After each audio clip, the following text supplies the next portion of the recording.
Welcome to today's webinar, How to Be an Emotionally Safe Person. My name is Lindsay, and I'm going to be your moderator for this webinar. In this session, we're going to cover emotional safety as the foundation for healthy relationships. We're going to show you how a combination of greater self-awareness, compassionate understanding, and practical tools can help. And we're going to talk about how emotional safety is built over time. We're here with Natalia Andrei, very excited. She's a clinical manager at Tava Health and a licensed professional counselor. Prior to Tava, Natalia worked as a clinical therapy team manager at Cerebral and as a therapist at Atlantic Care. So, welcome, Natalia. I think that's all from me. Get those questions in as they come to you. And with that, I'm going to hand it off. So, take it away, Natalia. Thank you, Lindsay, and welcome everybody. Thank you for being here with us today. So, as Lindsay said, today we're going to be talking about something that sits at the very center of pretty much every healthy relationship, and that is emotional safety. So, whether we're going to touch on relationships maybe at home, with your family members, your friendships, leaderships, or teams at work, people often show up and open up and thrive when they feel emotionally safe. And when they don't feel safe, they tend to protect themselves in many different ways. So, this webinar is definitely not about becoming a perfect communicator. It's more about learning the small behaviors that help other people to feel emotionally secure around us.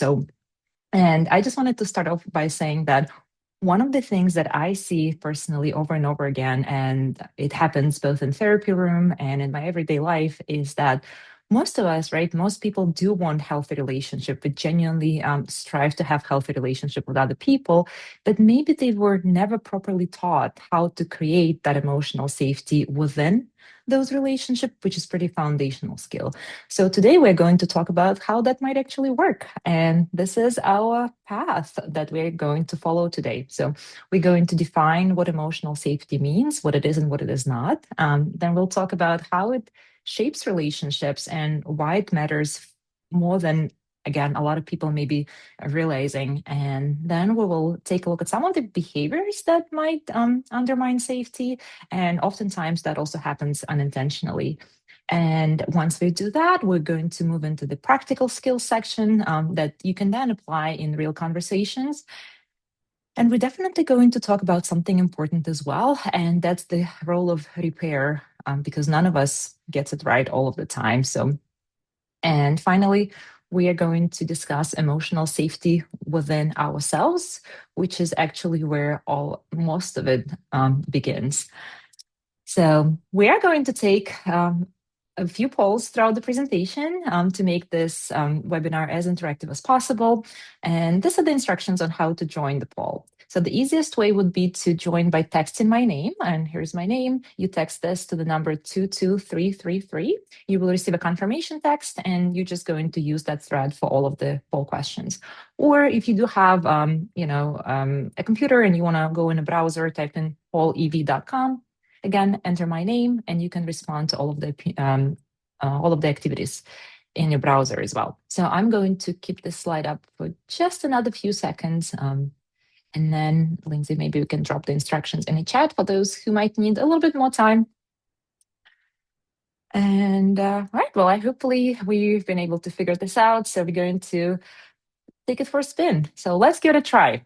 When you hear the phrase emotionally safe person, oh, what happened? I think we're having some technical interruptions here with my polling tool. So if you can just give me 1 second, I'm going to try to fix that.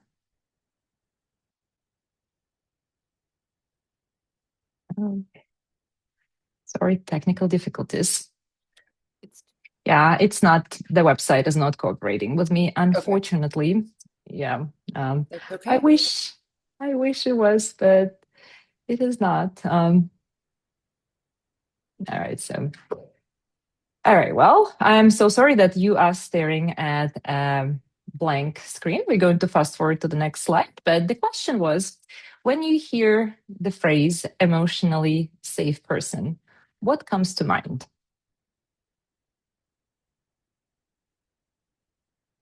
And I'm going to look at the chat. Trustworthy, we have non-judgment, confident, trusted, yeah, level-headed. I love the responses. Yeah, calm. Um, Somebody says safety in your nervous system, definitely.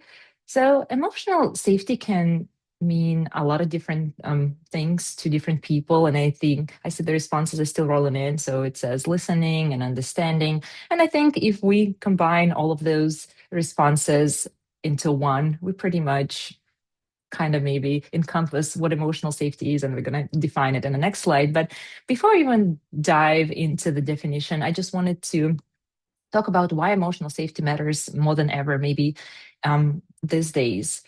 So we can probably all agree that we are living in the times where we are dealing with high levels of stress across society. Our communication happens at much faster pace, if you think, right? So instant text messages, emails, Slack messages, social media that we all utilize for communication.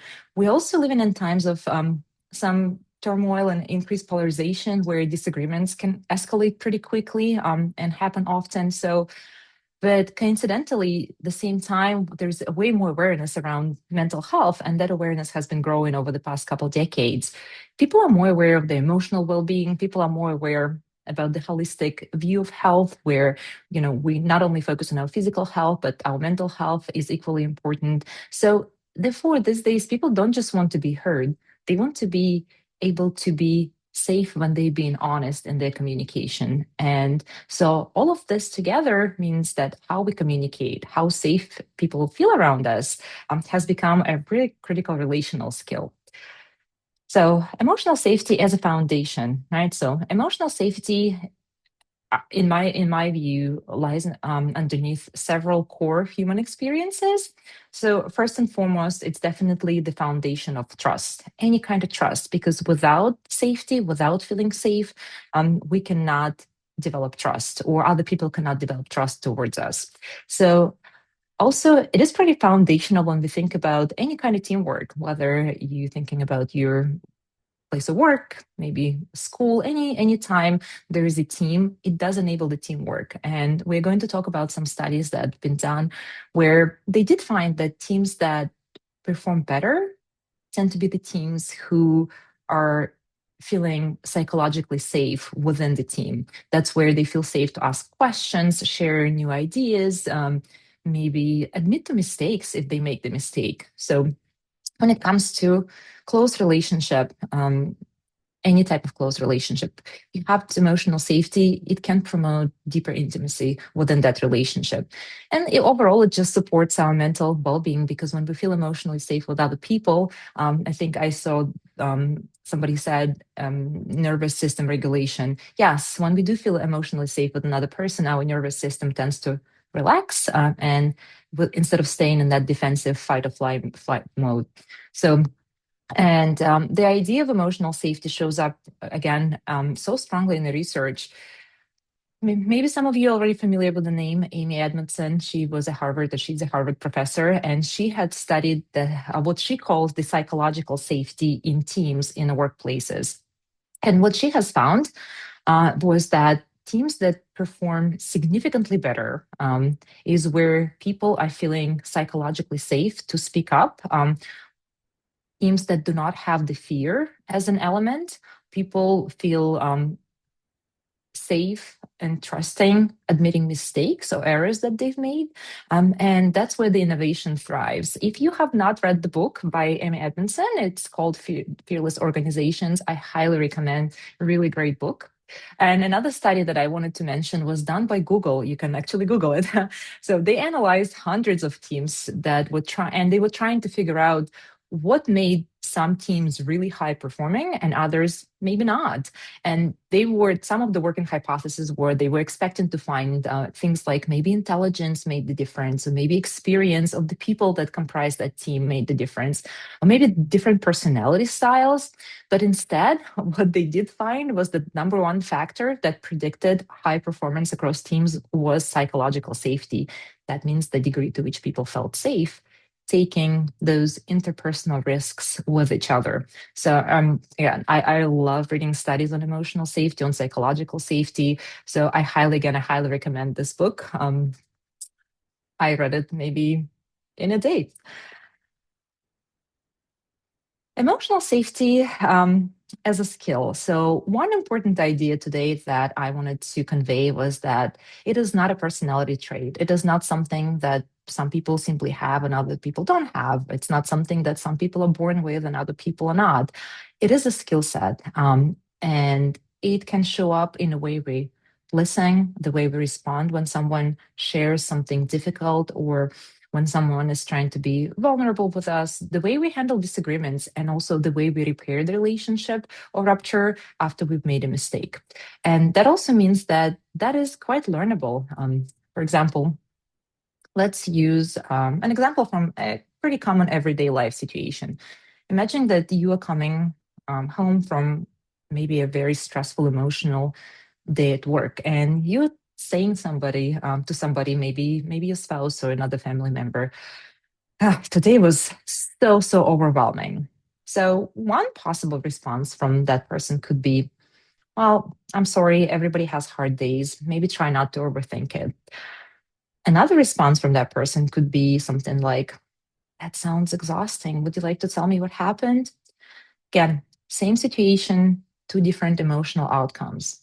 If somebody just says, hey, I hear you, but everybody has hard days, and that kind of response, your nervous system most likely will register dismissal. And that is definitely something that is not conducive to building trust and psychological safety. If somebody says, well, try to validate your feeling and says, that sounds exhausting. What happened? Do you want to tell me more?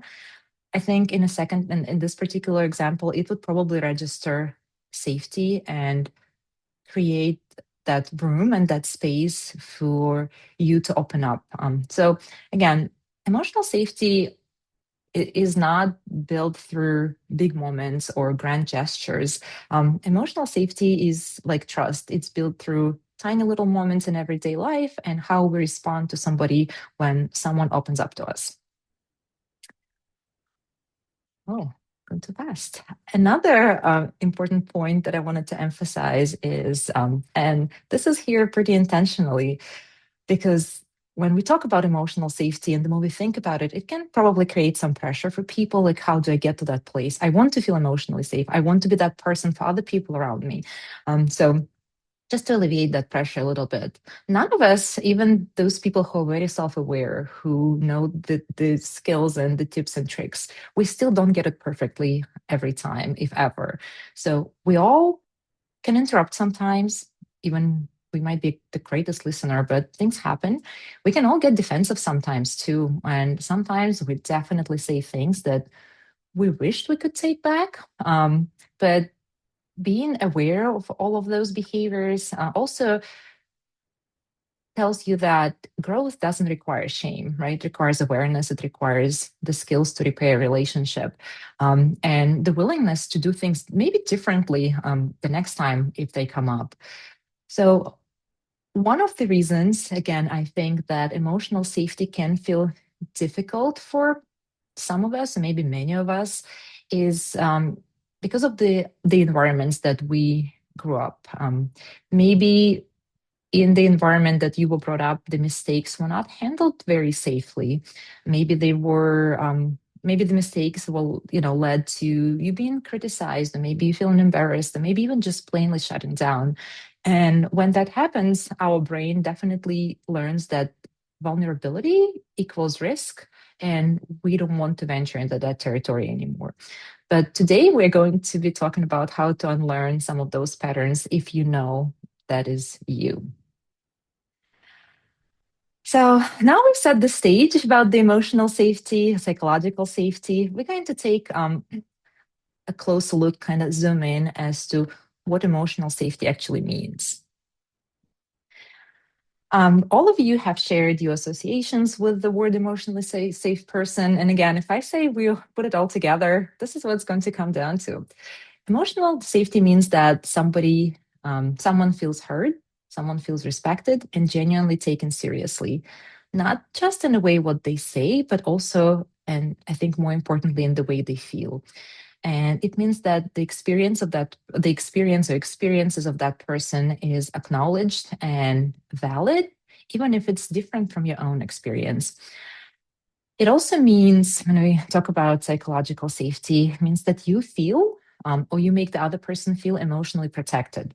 Again, not protected from mistakes, not protected from disagreement or difficult conversations, but feeling protected from the reaction of maybe being attacked, being ridiculed, being dismissed, or feeling that another person minimized when you shared something vulnerable. And there is a sense when psychological safety is present in a relationship, it creates that sense that the relationship can hold a lot of honesty within the relationship without turning it into harm. And I think when emotional safety does exist, people definitely feel more comfortable expressing their thoughts. They feel more comfortable sharing their concerns and all their the true raw emotions without worrying that they will be maybe punished for doing so. Maybe they will be, mocked or invalidated.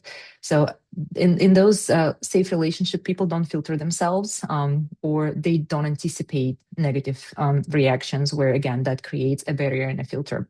So over time, if you invest little tiny moments into building emotional safety with another person, you will see that people will start showing up more authentically in those relationships and interactions. They will feel, they will have permission to be more open, more engaged, and definitely more willing to take emotional risks, like, being vulnerable with you or sharing something difficult, maybe admitting that they don't feel certain or that they made mistake or asking you for support because again they will have that trust in you that the relationship can handle all of those things.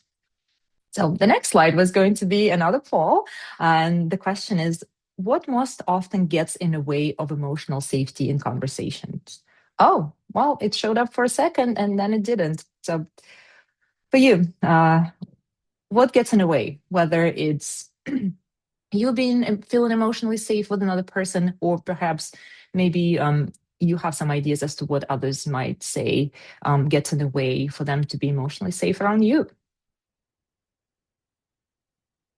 Pride, ego,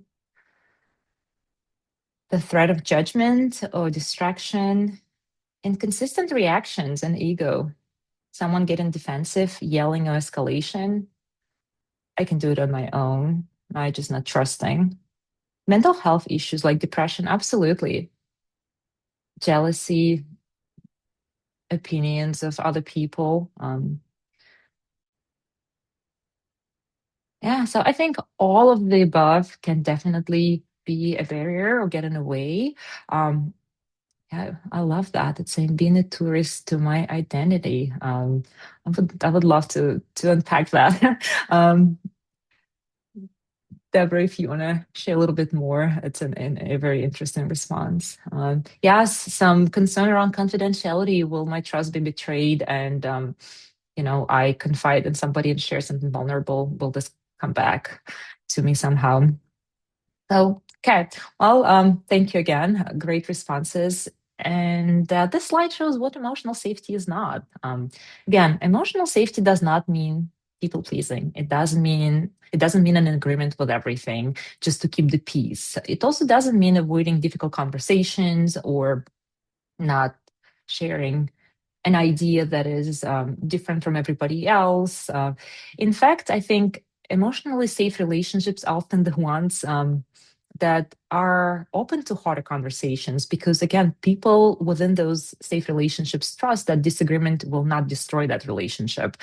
Again, safety doesn't mean that you are never going to feel discomfort. It actually is built through a lot of discomfort. But again, healthy relationships at the end, that's what's going to allow honesty and not silence. Oh, thank you, Deborah. You said that being a tourist, letting my aspects of my skin language take center stage without my agreement. Oh, wow, great. I love that framing. So thank you for sharing. So emotional safety and our personal growth or growth within our relationships. So when people cultivate emotional safety, something really cool and interesting happens on a psychological level. And when you feel emotionally safe with another person, you will probably notice that you are showing up more authentically. You're opening up more. Maybe you will share your concerns or any worries or any troubles that are maybe within your head. Maybe you'll share them a little bit earlier without letting them to build up and then just sort of explode. Also, people within the psychologically safe environments, they tend to tolerate the feedback. Especially negative feedback or constructive criticism type of feedback, they tolerate it better, they receive it better, they create the space for it because they don't experience it as an attack, let's say, on their personality, or they don't experience it as an attack on the quality of their work or the state of their relationships. And those people also take pretty healthy interpersonal risks. Again, if you feel psychologically safe or emotionally safe within a relationship, whether again we're talking about your personal relationships, your professional relationships, this is where you will probably be asking more deeper question, maybe more curious questions. Maybe you will not feel stopped, like that internal stop sign when you're about to share an idea and you're like, I'm not sure how this is going to land. Or again, when it comes to making a mistake, again, the default setting for many, many people would be to not speak of it, try to maybe remedy it yourself, or again, engage in other unproductive behaviors. But in a psychologically safe space, admitting a mistake and owning up to it and working together to repair it is a part of the process. So people are not afraid to say when they're wrong. So again, if we don't have that safety element, people just naturally shift into the protection mode. And that's just our survival instinct. So the next question I would love to ask you is where do you feel the most emotionally safe? In what environment? Is that with your friends, maybe your family members, your co-workers, maybe some kind of community group?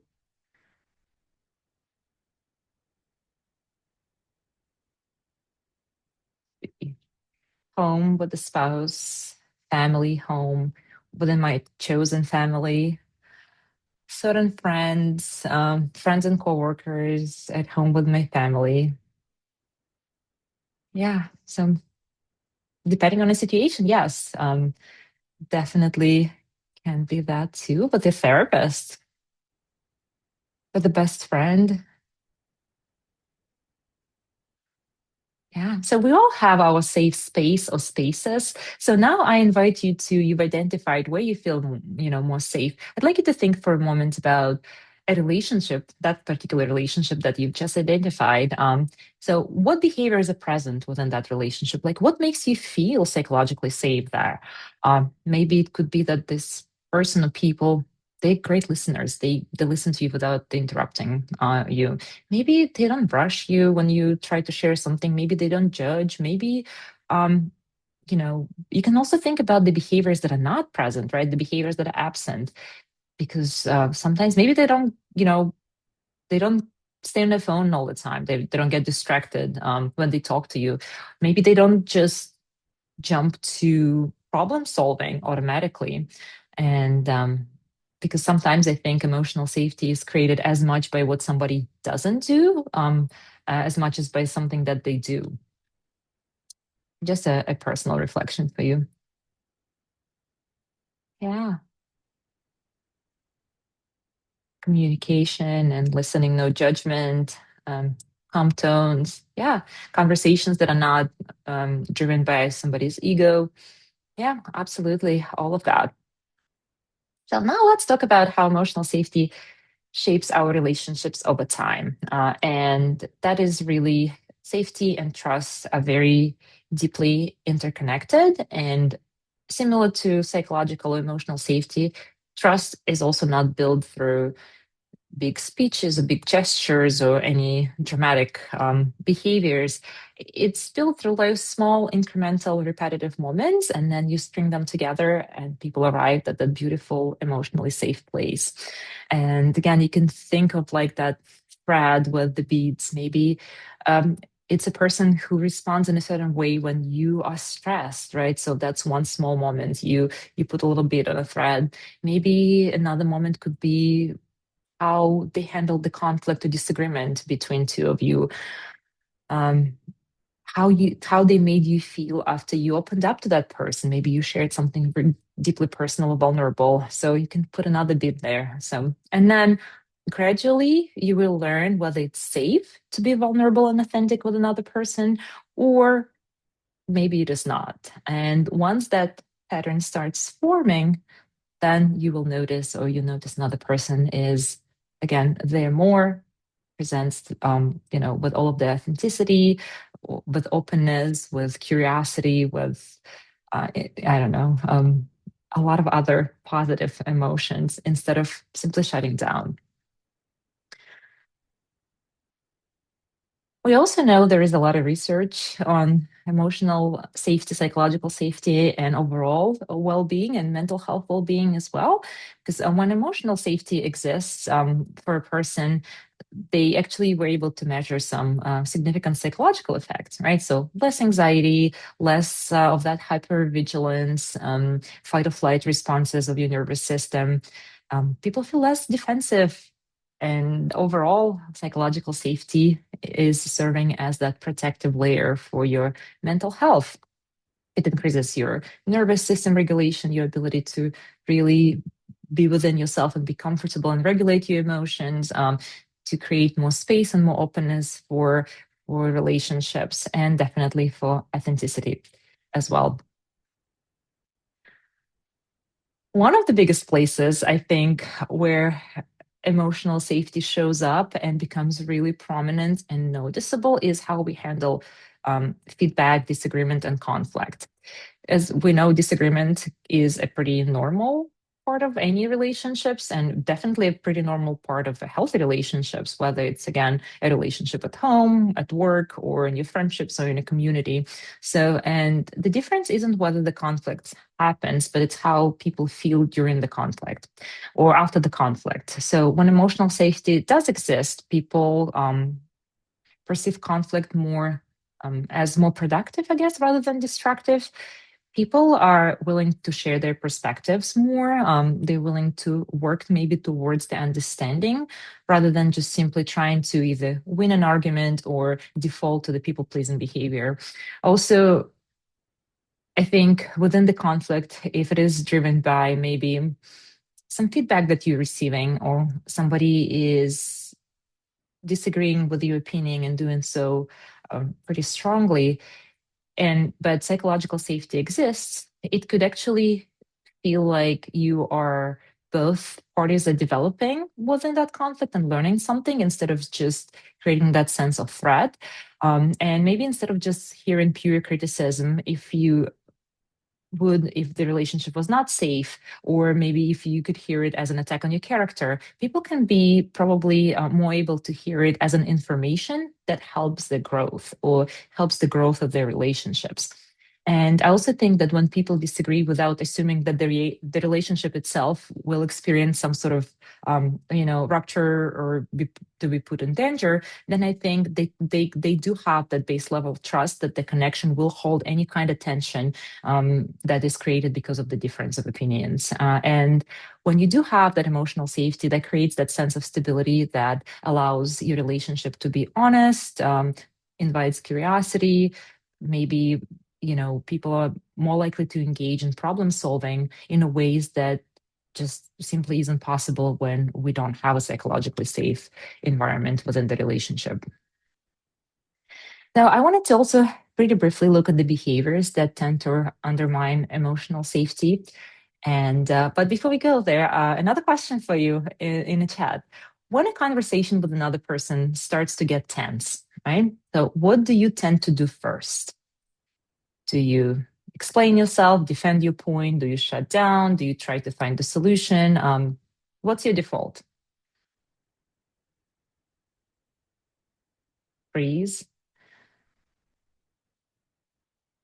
shut down, take a deep breath to allow your nervous system to calm down, breathing.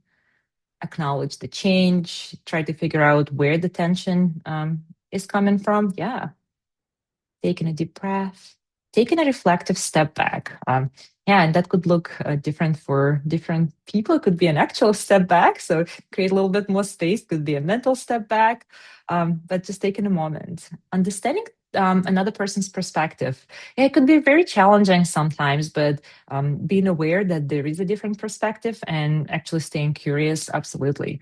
But I think overall you summed it up pretty well. Just taking a break, a moment to reset, to just give yourself that grace so you're not, reacting.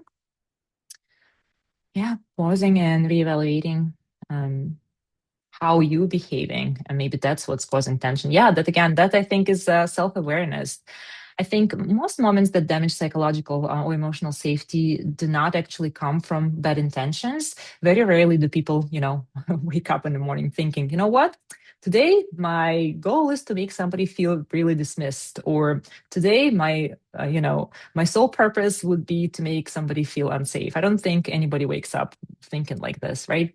But most of the time, these little moments come from stress, right? So they're not intentional, but they're still pretty real. So when we feel overwhelmed, when we're under pressure, or maybe our nervous system just has shifted into that protective mode for some reason, and our responses therefore becoming a little bit more sharper, maybe less patient, and that would sometimes, I guess, is counterproductive when I think about emotional safety. Sometimes they come from fear, right? Maybe we are being afraid, deep down, we're afraid of being judged or criticized or misunderstood, or we are maybe afraid of losing control of the situation. Again, we may react defensively without realizing how it lands on another person. Or it could be, I think many of you has mentioned ego as a response to the previous question. So it could come from the ego protection or emotional overload if we don't know how to handle it. So when we feel maybe challenged or emotionally flooded, our instinct might be to interrupt in a moment or dismiss somebody or over explain or maybe shut down again the behaviors that do not promote psychological safety. Therefore, the awareness is pretty significant foundational step when we begin to notice our own reactions, those feelings that come up in ourselves. Then we create that small pause, like many of you mentioned, that needed breath, a moment of clarity between the emotion and your response. And that small pause is exactly where the emotional safety can start to change, right? These are common behaviors that can damage emotional safety. So those are, I guess, six major ones. I'm pretty sure we can continue with this list, but dismissing someone's feelings, minimizing the experience, interrupting the thought process, becoming defensive, using sarcasm or contempt, or withdrawing emotionally. So they could be quite glaring and pretty obvious, but also even the small versions of these behaviors can send a pretty strong signal to another person that the emotional experience is not welcome right now. And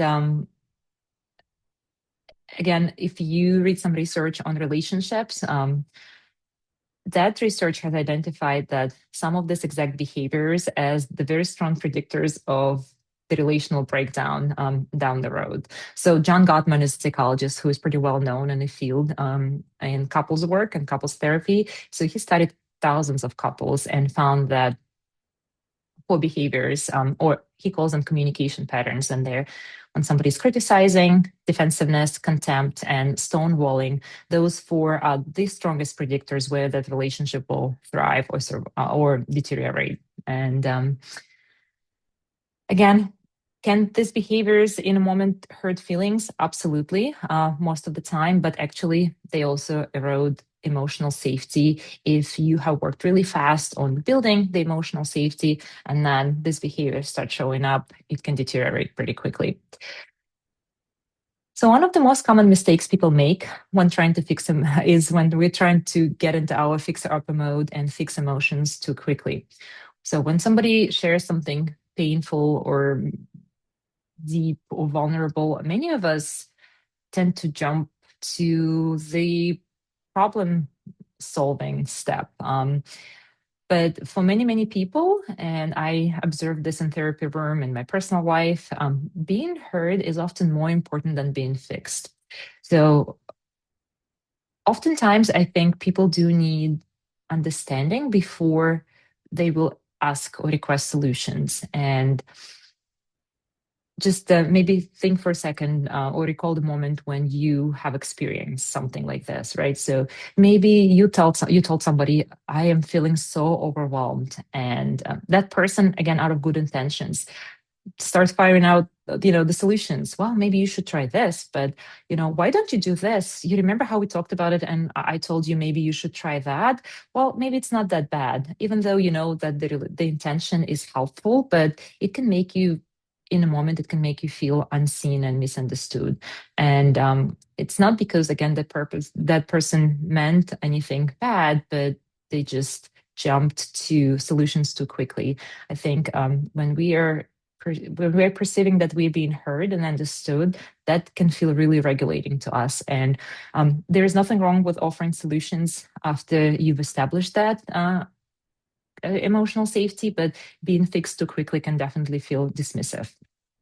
So now let's talk about the practical skills. So how do you create emotional safety? If that's something that's been on your to-do list, I want to become a person who creates that kind of atmosphere for other people. So what do you do?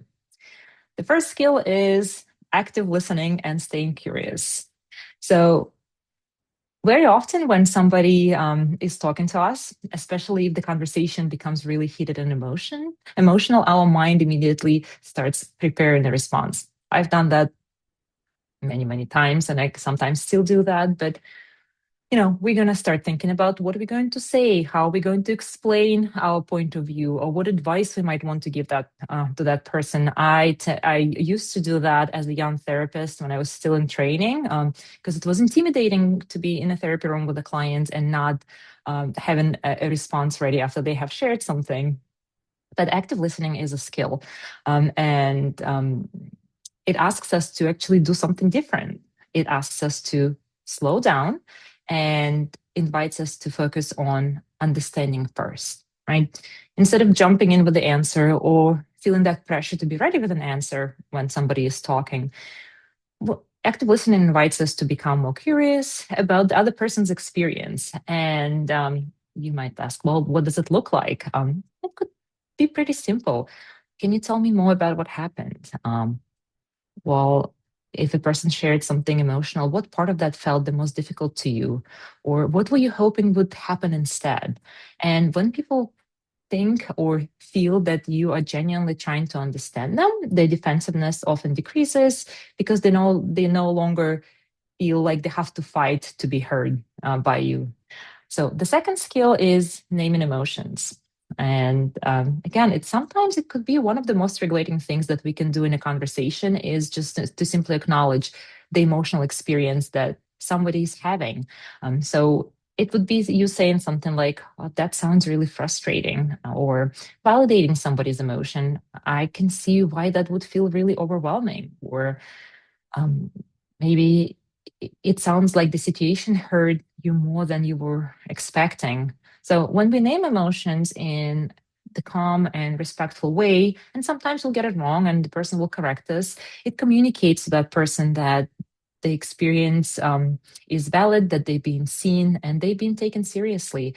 And that acknowledgement alone often helps the conversation to settle and people become to relax and people open up more, and that creates the moment of that emotional safety. A few other skills that are pretty important is being able to regulate yourself first. When we find ourselves in the emotionally charged conversation, the state of our own nervous system matters more than we might even realize. So if you're feeling tense or defensive or flooded with emotions, it becomes very difficult to respond in a way that will invite and create psychological safety for another person. So definitely being self-aware and being able to regulate ourselves first. And the fourth skill is really important as well. It's choosing empathy over certainty. When we feel strongly about something, when we have a very strong opinion, our instinct could be to just prove our point or explain why we are right and the other person is wrong. But again, pause, take a step back, take a breath, and ask yourself, what is the goal? If the goal of the conversation is connection with that person, that empathy is definitely going to be way more effective than any type of certainty. And, what would that sound like? Maybe saying, hey, help me understand how you experience that. Or you can say, I see things differently here, but I really want to hear about what that was like for you. And again, when you are attending to somebody with an open heart and empathy, it will communicate openness and curiosity and allow you to start building that emotional safety with a person. Now, like I said, um, up to this point, we've talked about emotional safety, how to build emotional safety, some of the important skills. Now we're going to talk about something that is as important and sometimes even more powerful. It's how we repair after we've done something wrong. Because again, none of us does this right all the time. So I love this metaphor, and I think it's a really cute picture too. I think it captures something really important about trust. It says trust is like a dam. Over time, it holds back an enormous emotional weight. It could be expectations, vulnerability, shared experiences, but occasionally you might notice small leaks. And again, maybe somebody says something dismissive. Maybe somebody forgets to follow through with something, or they forget something important that hurts you. Those small moments can definitely weaken the trust, and if we ignore them. But if we acknowledge them and if we repair them, that structure actually of the dam becomes even stronger. And each little repair that we engage in reinforces that dam so it can hold even more trust over time. So I hope you like that picture too. I think again, I've through my conversations with people, mm, people believe that many people believe that strong relationships are the ones that don't have conflict, but research actually shows the opposite. Healthy relationships have a healthy amount of conflict too. They simply have better repair process when ruptures happen. So when something goes wrong, people acknowledge it, they talk about it, and then they move forward. If they avoid the conflict, they avoid the conversations, hard truths, that's when the issue remains unresolved, resentment builds, and we see the relationships deteriorate. So repair actually strengthens trust and that emotional safety as well within the relationships. Again, I'm going to go back to John Gottman, the psychologist, who did study a lot of couples, and they what he did found was that successful relationships, emotionally safe relationships, long lasting relationships are not the ones that try to actively get it right all the time or avoid mistakes. Those are the ones that learn to repair effectively. So learning how to validate another person's emotion, avoid those strong, again, predictors of relationship rupture, such as criticism and contempt, and also being able to regulate yourself and help your partner to regulate when you are having a disagreement or going through a rough moment. That's what's going to allow you to heal the relationship and build a pretty strong foundation so your relationship can handle a lot of weight, a lot of turmoil and hard moments in life as well. So again, what repair doesn't look like, just simply apologizing.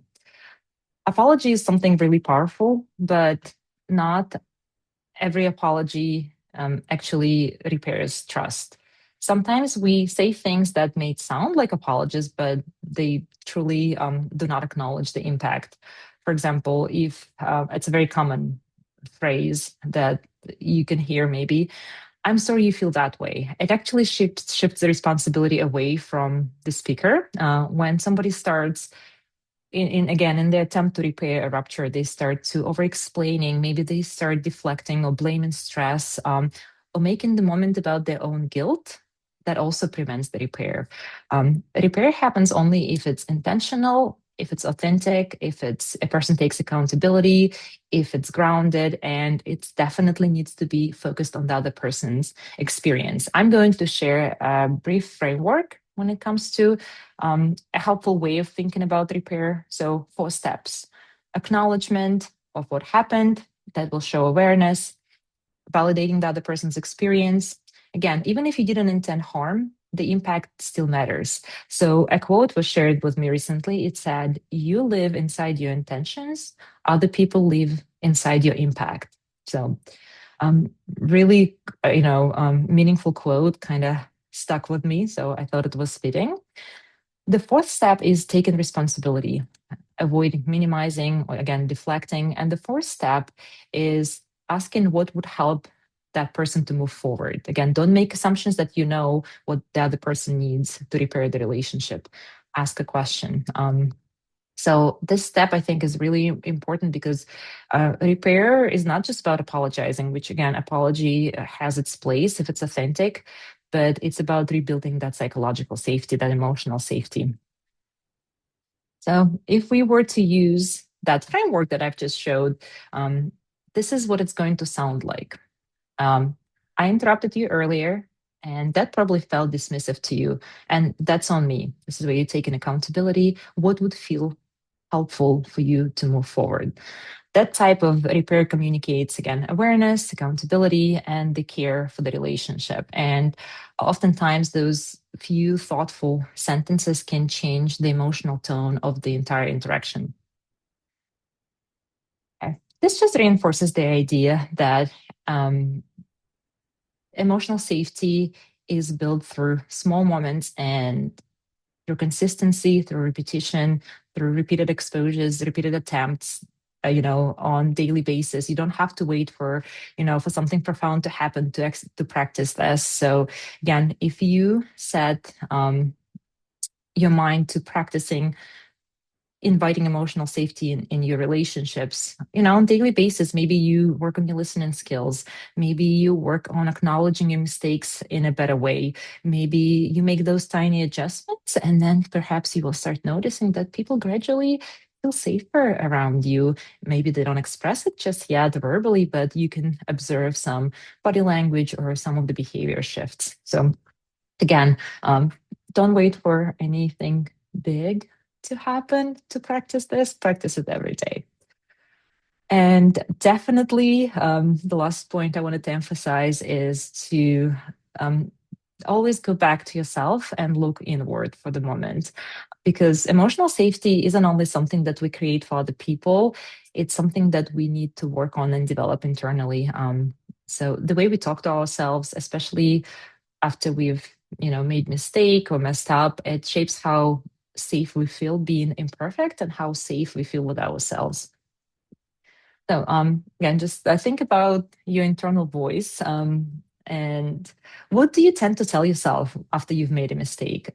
Is your inner voice sounds like a harsh critic? Maybe it sounds dismissive, maybe really judgmental. And I think many people, the way we often speak to ourselves, we would never, ever speak that way to anybody else or any person that we really care about. So, and I think internal safety starts with us being able to develop a more compassionate and curious internal voice.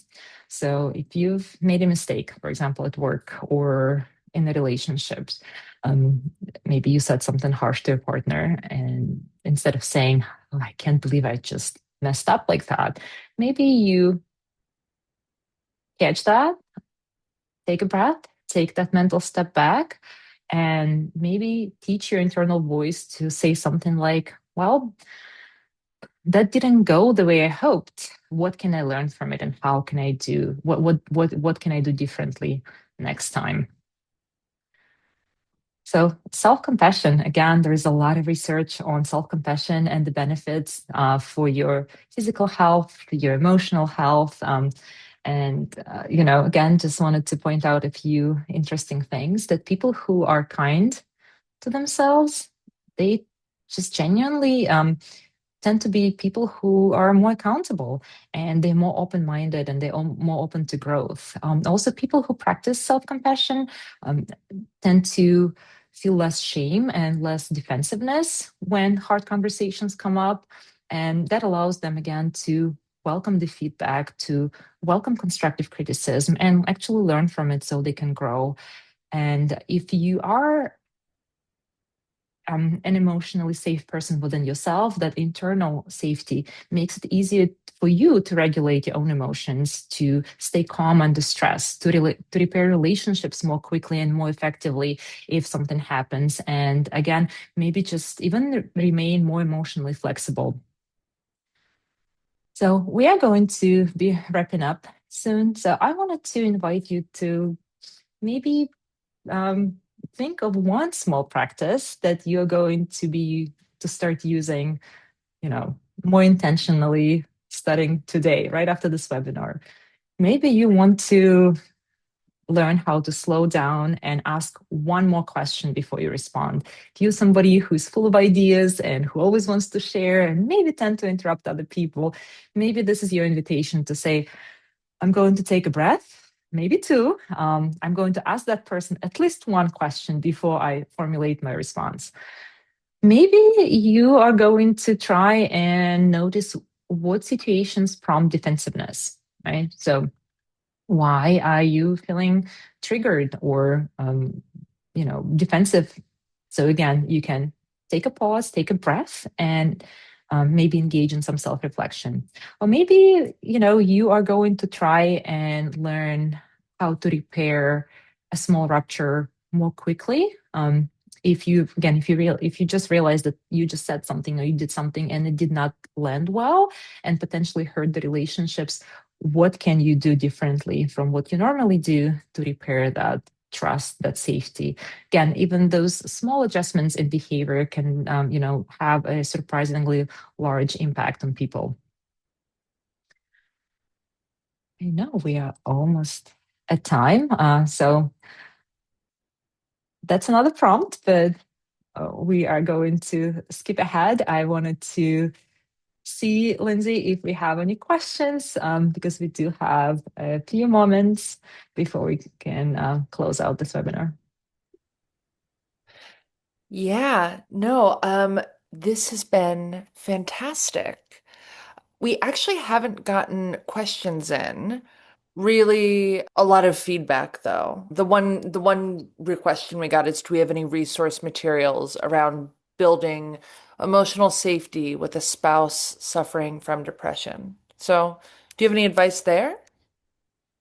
I don't think I can name a specific resource right now. We can definitely do a little research, but Of if course. you and your spouse are open to maybe trying out couples therapy, so definitely would suggest looking for a therapist who has been trained in Gottman methods, because I think that's sort of like a really one of the gold standard when it comes to couples therapy and improving communication and understanding between two people in a relationship. So yeah, or just maybe doing some research online as well on that could be helpful. We have so much information. Just make sure that you are looking at the credible sources for that, because there's a lot of inaccurate information too. For sure. Question just came in. Do you have any thoughts on how to foster this in teams that are established and also missing emotional safety within the agency culture? Yeah, I actually facilitated the whole training on that last year, I believe. And in preparation for that training, I've done a lot of research. And as I mentioned earlier, I would definitely recommend studying with this book. If you have not read that, you can, find a lot of useful advice. Not only does the author, Amy Edmondson, shares the research that's the foundation of the psychological safety within teams, but she also shares a lot of practical ideas and solutions on how to foster and grow psychological safety within different contexts, whether it's a new team or established team. So I highly recommend this book. Wonderful. And just a follow-up question there. Um, do you mind just repeating the names of the books that you shared and their authors? Yeah, yeah. So this one is called, oh, I don't know if you can see that. It's called The Fearless Organization, and the author is Amy Edmondson. I can actually type it up in a chat. Just give me. Beautiful. Yeah, And I really great book. Great. Um, those are the questions we have. So I think while you're typing that out, we're good to close out. Natalia, as always, thank you, thank you. I know I work with Tava and I'm still amazed at how much I learn every time we hop on. I just want to thank all of our guests for spending a little bit of your day with us, and for even sort of considering this as a topic. It's huge, and I don't think enough people spend enough time with it. So, with that, Yeah. I'm going to let you all go. I hope you have a wonderful rest of your week, and I hope to see you on future webinars. So, Yeah. cheers and see Thank you you. soon. Bye bye. Bye, everybody. Thank you.